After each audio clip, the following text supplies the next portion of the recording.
नमस्कार मंडळी, श्री स्वामी समर्थ. बघा मंडळी, येत्या 6 जुलै 2025 वार रविवार आली आहे आषाढी एकादशी. या आषाढी एकादशीला असं खास महत्व आहे. या आषाढी एकादशीच्या दिवशी जर आपण गाईला ही एक वस्तू खाऊ घातली तर आपला कितीही प्रखरातला प्रखर पितृदोष असू द्या, वास्तुदोष असू द्या, त्यासोबतच दारिद्र्य असू द्या, 100% नष्ट होणार आहे. मग आपल्याला गाईला ही एक वस्तू खाऊ घालायची आहे. ती कोणती आपण ते बघू, पण त्यापूर्वी तुम्ही जर माझ्या चॅनलला नवीन असाल तर चॅनलला सबस्क्राईब करा.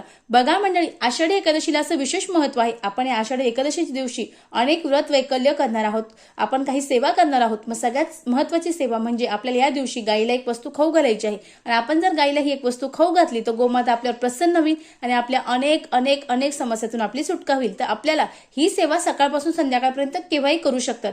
आपल्याला एक तांब्या आहे, तो तांब्या स्वच्छ धुवून घ्यायचा आहे, त्यात शुद्ध जल भरायचं आहे, त्यानंतर हळदी कुंकू घ्यायचं आहे, धूपदीप घ्यायचा आहे, त्यासोबत आपल्याला थोडा गूळ, 2 केळी आणि 1 चण्याची डाळ घ्यायची आहे. आणि ते घेऊन आपल्या जिथे आपल्या आजूबाजूला जिथं गाय आहे किंवा आपल्या दारासमोर येत आहे तर आपले सर्व तयारी करायची आहे. त्यानंतर आपल्याला गाय जी गोमाता आहे तिच्या पायावर पाणी टाकायचं आहे, 4ही पायावर कुंकू लावायचं आहे, कपाळी किंवा पायाला सुद्धा कुंकू लावायचं आहे. त्यानंतर आपल्याला त्यांना नमस्कार करायचा आहे, धूपदीप ओवाळायचा आहे आणि त्यानंतर आपल्याला गोमातेला केळी, त्यासोबत गूळ आणि चण्याची डाळ खाऊ घालायची आहे. याने आपले अनेक दोष नष्ट होतात. अतिशय साधा पण अतिशय प्रभावी उपाय आहे, निश्चित करावा. श्री स्वामी समर्थ. धन्यवाद.